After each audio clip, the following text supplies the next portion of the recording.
In Ukraine, more than 2 years after the Russian invasion, border areas are still coming under massive shelling.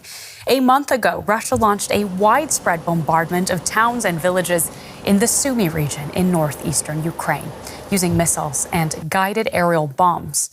DW met with residents of a village called Velika Pisarivka and with former residents who've fled elsewhere for their safety. The Sumy region, 6 kilometers from the Russian border.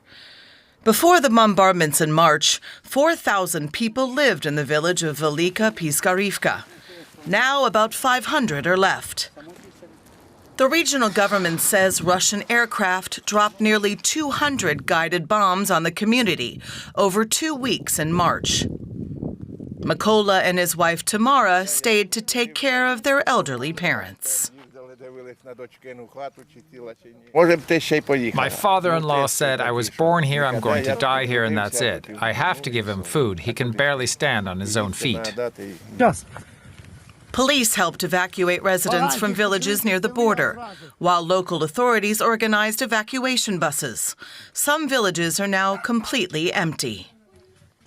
In Velika Pisarivka, local infrastructure was destroyed. The administration building, the hospitals, schools.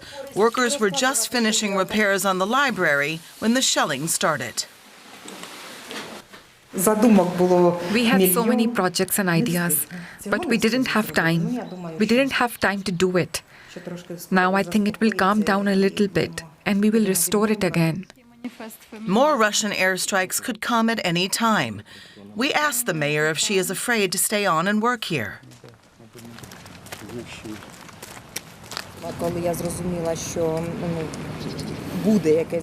Look, this is my house. This is my home. I'm not afraid at home. This town, about 50 kilometers from the Russian border, now shelters evacuees who tell harrowing stories of Russian bombardments. Everything was flying from the sky. Something happened to my ears. I have a noise in my head and cannot hear well. The explosions are really scary, unbearable. I didn't want to leave. I didn't want to, up to the last moment. Shelter residents are supposed to move on to stay with relatives or find rental housing. It's unclear when it will be safe for anyone to return home. Yuriy Sak is an advisor to the Ukrainian Minister of Strategic Industries. A warm welcome back to DW. We have just seen in our report that Russia has intensified its attacks in the northeast of Ukraine. Is this because Russia has found weak points in Ukraine's defenses there? Good evening. Well, in fact, Russia has intensified or began intensifying their bombardment of areas, in particular up north near the Kharkiv region, recently because they have started using more of these guided bombs. And of course, the lack of sufficient numbers of air defense interceptors on our part and the inability of our air defense systems to provide cover to these areas near the front lines, the ones that the Russian bombers can reach. Now, of course, that's been a major issue, and we're seeing it on a daily basis. Kharkiv region, as well as down south in Kherson region, Zaporizhia region. So those areas are under very heavy bombardment on a daily basis. Now, after a long delay, this weekend, the U.S. House of Representatives passed a $61 billion aid package for Ukraine that is expected to be approved in the Senate. How will this improve the situation for Ukraine? If you consider, and our president, Mr. Zelensky, was frank when he was saying a few days before the actual vote happened at the House of Representatives, he said very clearly that the situation was deteriorating day by day. We were running out of ammunition. We were running out of air defense missiles. So, of course, this decision and this support bill will considerably improve our ability to fight back the aggressor.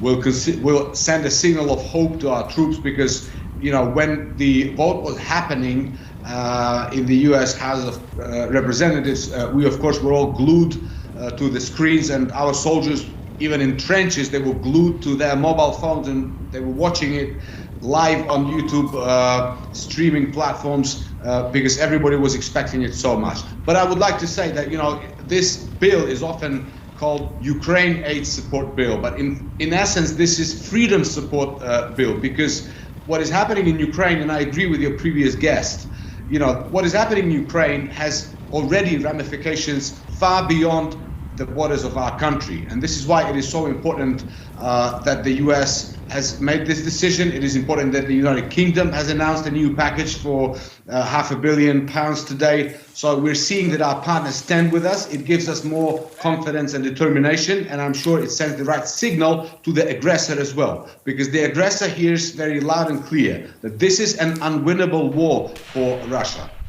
Now, confidence and determination important in any war, and especially in this one. We know weapons and equipment are an important factor here, but so too is people's willingness to fight. The Ukrainian foreign minister today suspended consular services for men of military age abroad in a push to increase enlistment.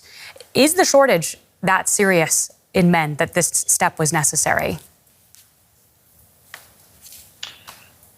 I would like to answer this, first of all, by pointing to the results of the latest Gallup International polling, according to which, of all European countries, the Ukrainian people are most willing to fight for their country, more than 63%, if I'm not mistaken. So that's point number one. Point number two, we are now working, and the new law on mobilization has been passed and signed by the president into action. This will make the conscription services more transparent, more efficient, and, as a result, it will solve many of the problems that we are facing right now. And point number three, of course, is that we Ukrainians, we are united still, and, we are still having volunteers who join the army voluntarily. So we have to be aware of Russian propaganda, because it likes to spread these psychological operations, spreading the message that Ukraine is not willing to fight. We have said many times, for us it's the war of our survival. We understand very well what we are fighting for and what we are protecting. It is our families, our values, and our future, as well as the future of Europe. So it's the right decision of our Ministry of Foreign Affairs, the one that was announced today. We need to bring that in order as well, because many Ukrainian men are at the moment living abroad. But again, at home here in Ukraine, the mobilization continues. The processes are being improved.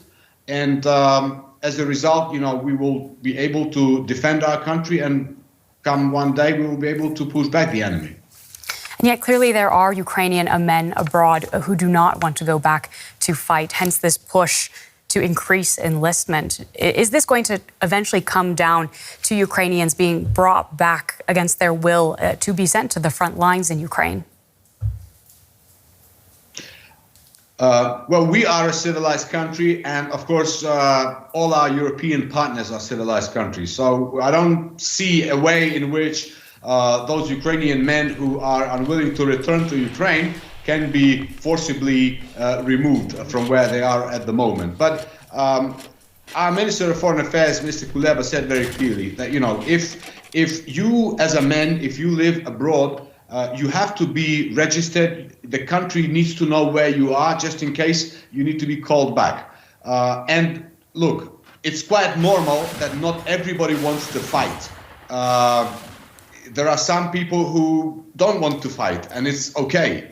But I will repeat that in Ukraine, there is a considerable size of the population and of men who are willing to fight, who are fighting as we speak, and who will continue to fight until our victory.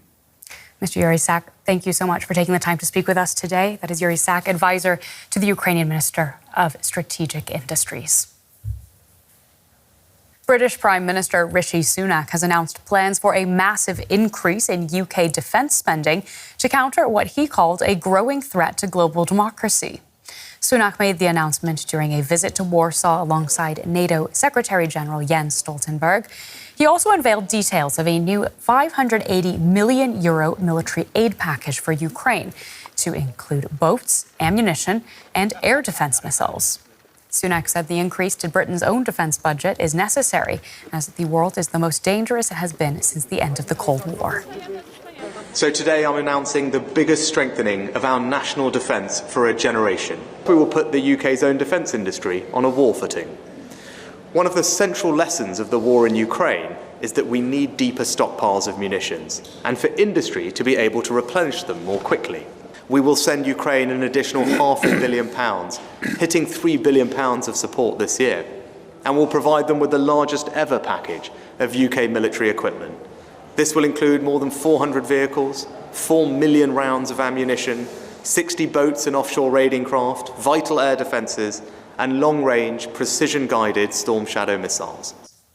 Our correspondent, Christine Mhundwa, is with us from Brussels for the very latest. Christine, welcome. Tell us more about what stood out for you from this meeting. Claire, eyes are on the Middle East right now, but Rishi Sunak, the Prime Minister of the UK, was at pains to state that Europeans could not afford to take their eyes and their sights off of what was happening in Ukraine. Ukraine is, of course, fighting off that Russian invasion as we speak, and we know that Ukraine is coming short in terms of ammunition, and it's also desperately needing air defense capabilities that it has asked its allies for. The British Prime Minister did highlight the fact that Western efforts to help Ukraine had been stop and start, and that at times had been piecemeal. He said with today's announcement, he was hoping that Britain would be taking the lead in rallying up allies to once again come around and make strong commitments, not just in the way of supporting and supplying Ukraine with military aid, but increasing defense spending so as to bolster European security.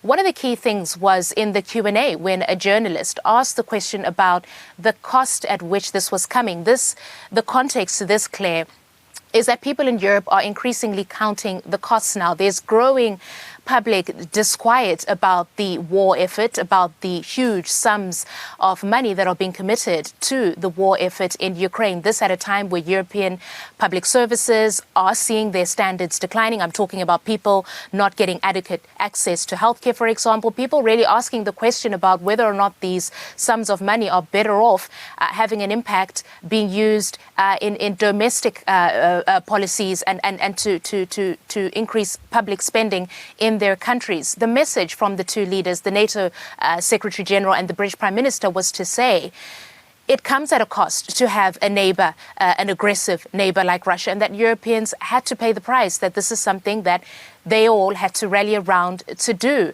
That the higher price, the higher cost would be Vladimir Putin getting a win in Ukraine. That would be the greatest cost. And everything that is being done to help Ukraine now is essentially making an investment in European security. Christine Mhundwa reporting from Brussels. Christine, thank you.